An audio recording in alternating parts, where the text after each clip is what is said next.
छी। मैं कराता हूँ।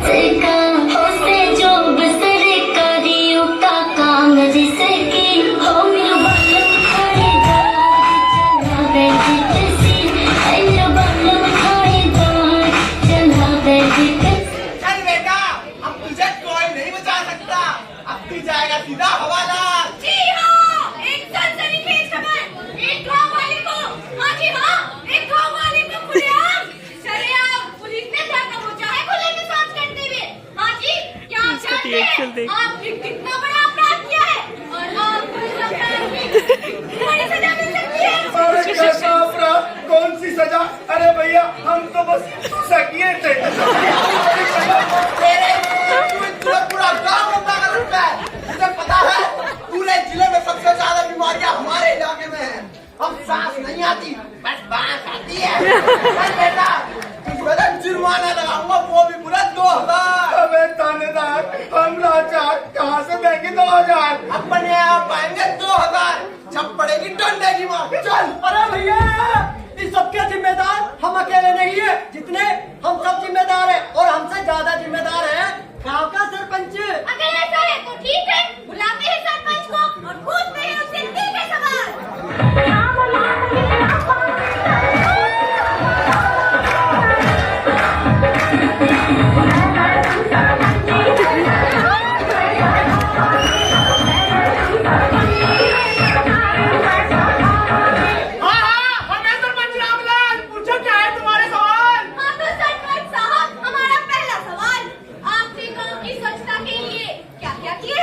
हमने नालियां बनवाई, सड़कें बनवाई, पेड़ पौधे लगवाए, अरे और वो लैट्रिन बनवाई। अरे झूठ बोलता है सरपंच, लैट्रिन के नाम पर बस दीवार बनवाई। सारी लैट्रिन सरपंच ने खाई नहीं।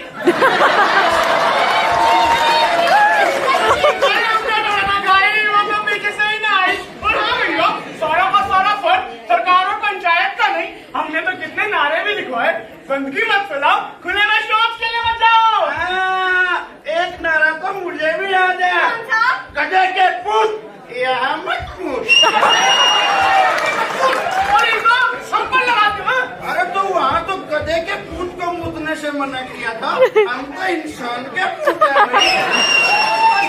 अगर आपने इन गाँव वालों के लैट्रिन के पैसे ना खाए होते तो इन बच्चों को, बूढ़ों को, लड़कियों को और पूरे गाँव वालों को शौच करने के लिए भाग क्यों जाना पड़ता?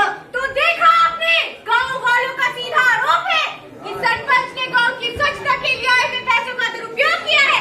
लेकिन सरपंच साहब इस बात से वाकिफ नहीं कि उनकी इस एक गलती से कितने लोग बीमार हो सकते हैं। तो आइए सभी जानकारी के लिए मिलते हैं डॉक्टर रामभरत सिंह। मुन्ना भाई,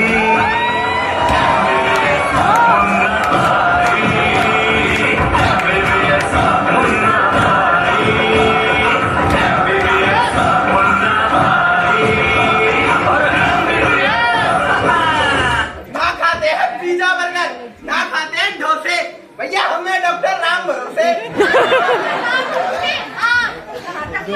अरे देख, हम कहाँ पड़े हैं, दिखाई नहीं देता, इधर खड़े हैं। हमारा मतलब था आपने शिक्षा कहाँ से ली है? अच्छा शिक्षा, अरे यही अपने खानदानी दवाखाने से। क्या कहा? मैं खाने से? तुझे हर वक्त खाना ही सूझता है। अरे धोखे खाए हैं जमाने से, अब तो मोहब्बत हो गई है खाने से।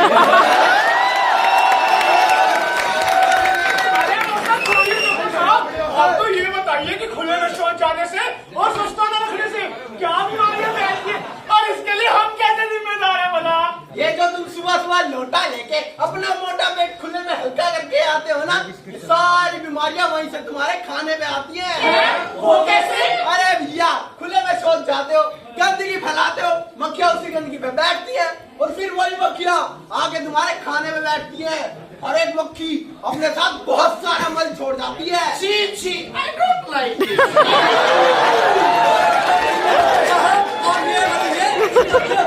हमारे खाने चल का रास्ता बताता कौन है? अरे मुझे तो लगता है कोई घर का भेजी लंका डा रहा है। एक और सनसनीखेज खबर।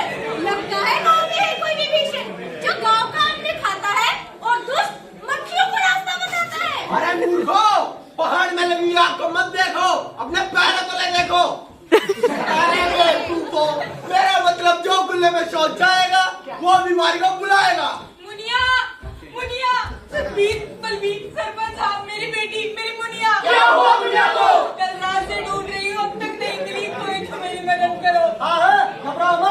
अपनी मुनिया को ढूंढ कर लाते। रात को कहाँ गई थी मुनिया? उसके पेट में दर्द हुआ था, वो शौचालय के लिए बाहर गई थी, अब तक नहीं लौटी। ना जाने कहाँ होगी मेरी मुनिया। धीरज रखिए, कुछ नहीं होगा आपकी मुनिया को। तो इसका मतलब आपके घर में भी शौचालय नहीं है ना? घर में शौचालय होता तो मेरी बेटी को बाहर क्यों जाना पड़ता? कितनी बार कहा है मैंने मेरे मर्द को कि घर पे शौचालय बनवा दो, कितनी बार कहा है सरपंच साहब को, लेकिन हम औरतों की बात सुनते कौन है? मुनिया, मुनिया, साधु सेन के चेहरे पर कपड़े में नहीं थे। मुनिया, अरे दरिंदा, क्या बिगाड़ा था मेरी मुनिया ने तुम्हारा? क्या करता इस कुर्सी बच्ची का? रास्ता का टॉप करते हो? अरे जितना तन साफ रखते हो उतना मन भी तो साफ रखो। बारी सफाई के साथ साथ आत्मा की सफाई कौन करेगा? मुनिया,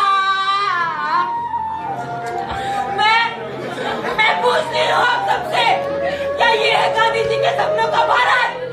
क्या ये है भगत सिंह के सपनों का भारत? अरे भगत सिंह ने कहा था मेरे देश की असली आजादी उस दिन होगी जिस दिन रात को 12 बजे भी अगर कोई महिला गहने पहन के निकले तो कोई उसे गंदी नजर से ना देखे।